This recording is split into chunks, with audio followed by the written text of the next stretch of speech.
ঢাকায় বড় ভূমিকম্পের সংখ্যা আসলে কতটুকু? ২১ নভেম্বর ৫.৭ মাত্রার ভূমিকম্পটি ছিল মূল আঘাত বা মেইন শক, এবং আজকের ছোট ছোট কম্পনগুলো ৩.৩ ও ৩.৭ মাত্রা হলো আফটার শক, যা প্রত্যাশিত ছিল। এটি একটি স্বাভাবিক প্রক্রিয়া। বড় ভূমিকম্পের পর মাটির নিচের ফাটল বা ফল্ট লাইন স্থিতিশীল হতে কিছুটা সময় নেয়, যার ফলে এই ছোট ছোট কাঁপুনি শুরু হয়। তবে লক্ষণ ভালো, কম্পনগুলোর মাত্রা এবং তীব্রতা ধীরে ধীরে কমেছে। ৫.৭ থেকে কমে ৩.৩, ৩.৩-এর পরে হয়েছে ৩.৭। এটি নির্দেশ করে যে মাটির নিচের শক্তি খরচ হয়ে পরিস্থিতি স্বাভাবিক দিকে এগিয়ে যাচ্ছে। তাৎক্ষণিকভাবে আরও বড় ভূমিকম্পের আশঙ্কা খুবই কম।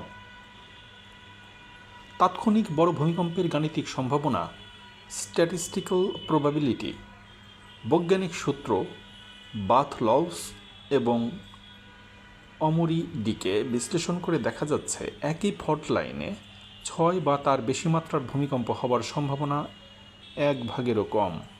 যদিও ছোটোখাটো আফটার শক বা কম্পন আরও কিছুদিন চলতে পারে, তবে সেগুলোর মাত্রা ৪.৫-এর বেশি হবার সম্ভাবনা নেই বললেই চলে।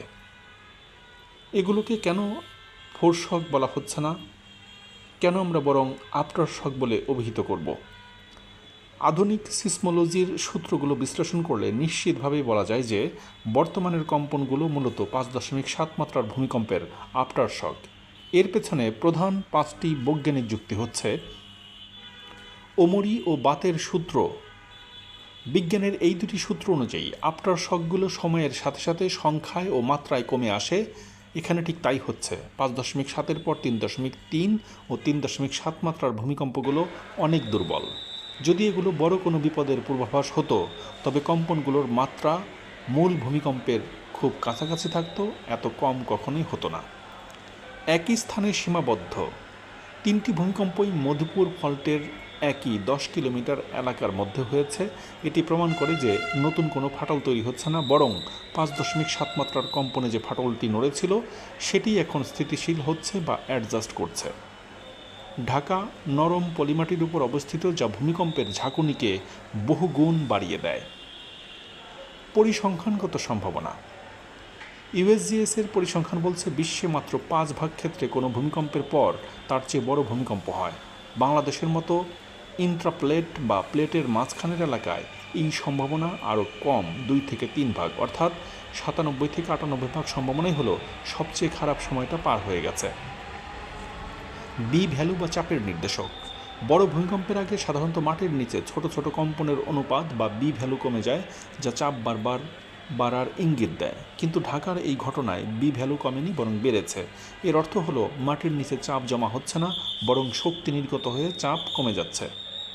পূর্ব লক্ষণ বা প্রিকারসারের অভাব। একটি বড় ভূমিকম্প আসার আগে সাধারণত কম্পনের হার হঠাৎ বেড়ে যায় এবং কম্পনের কেন্দ্রস্থল সরে যেতে থাকে। এই ঘটনায় এমন কোনো অস্বাভাবিক লক্ষণ, জিপিএস অ্যানোম্যালি বা কম্পন বৃদ্ধি দেখা যায়নি। তাহলে বড় ভূমিকম্পের ঝুঁকি আছে কি? স্বল্পমেয়াদী, আগামী কয়েকদিনের জন্য। এখনই বা কয়েকদিনের মধ্যে এর চেয়ে বড়, যেমন 7 অথবা 8 মাত্রার ভূমিকম্প হওয়ার আশঙ্কা খুবই কম, 1/এর নিচে। ছোট ছোট আফটার শক আরও কয়েকদিন হতে পারে, তাতে ভয়ের কিছু নেই। দীর্ঘমেয়াদী, বাংলাদেশে আগামী বছরগুলোতে কি হওয়ার সম্ভাবনা আছে? বাংলাদেশে একটি অত্যন্ত ভূমিকম্প প্রবণ এলাকায় অবস্থিত। ডাউকি ফল্ট সিলেট ও মেঘালয় সীমান্তে এবং প্লেট বাউন্ডারিতে প্রচুর শক্তি জমে আছে। ভবিষ্যতেও বড় মাত্রার 7.5+ ভূমিকম্পের ঝুঁকি বা বিগ ওয়ানের আশঙ্কা অবশ্যই রয়েছে, তবে সেটা কবে হবে তা নিশ্চিত করে বলা অসম্ভব। ভয় পাবেন না। বর্তমান আফটার শকগুলো স্বাভাবিক, এগুলো বড় বিপদের ইঙ্গিত নয়, বরং মাটির নিচের ফাটল জোড়া লাগার প্রক্রিয়া। প্রস্তুতি নিন। যেহেতু ঢাকা ঝুঁকিপূর্ণ জোন, তাই বাসার ভারী আসবাবপত্র আলমারি, শেলফ, দেয়ালের সাথে আটকে রাখুন কম্পন চলাকালীন। অন্ততপক্ষে দৌড়াবেন না। ঢাকার মতো বহুতল ভবনে কম্পন চলাকালীন সিঁড়ি দিয়ে নামবার চেষ্টা করবেন না। পরিসংখ্যানে দেখা গেছে ভবন ধসের চেয়ে সিঁড়িতে তাড়াহুড়ো করতে গিয়ে বেশি মানুষ আহত হন। নিরাপদ অবস্থান নিন। কম্পন শুরু হলে ড্রপ, কভার, হোল্ড অন পদ্ধতি মানুন।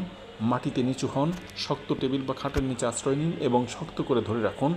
লিফট ব্যবহার থেকে দূরে থাকুন। ফাটল চিহ্নিতকরণ। গত 2 দিনের কম্পনে বাসায় কোনো ফাটল তৈরি হয়েছে কিনা সেটা খেয়াল করুন। জানালা দরজার কোনায় বা প্লাস্টারের সরু চুলের মতো ফাটল ভয়ের কিছু নয়, কিন্তু যদি পিলার বা বিমে কোনো ফাটল দেখেন, বিশেষ করে এক্স আকৃতির ফাটল, তবে দেরি না করে একজন স্ট্রাকচারাল ইঞ্জিনিয়ারের পরামর্শ নিন। বর্তমান পরিস্থিতি অনেকটাই নিয়ন্ত্রণে চলে এসেছে, আতঙ্কিত হওয়ার কোনো কারণ নেই। মনে রাখবেন, ভূমিকম্প আটকানো সম্ভব নয়, কিন্তু সঠিক প্রস্তুতি আপনার ও আপনার পরিবারের জীবন বাঁচাতে পারে। লেখাটি সংগ্রহ করা হয়েছে সিইও সিগমাইন্ড ভূমিকম্প বিশেষজ্ঞের।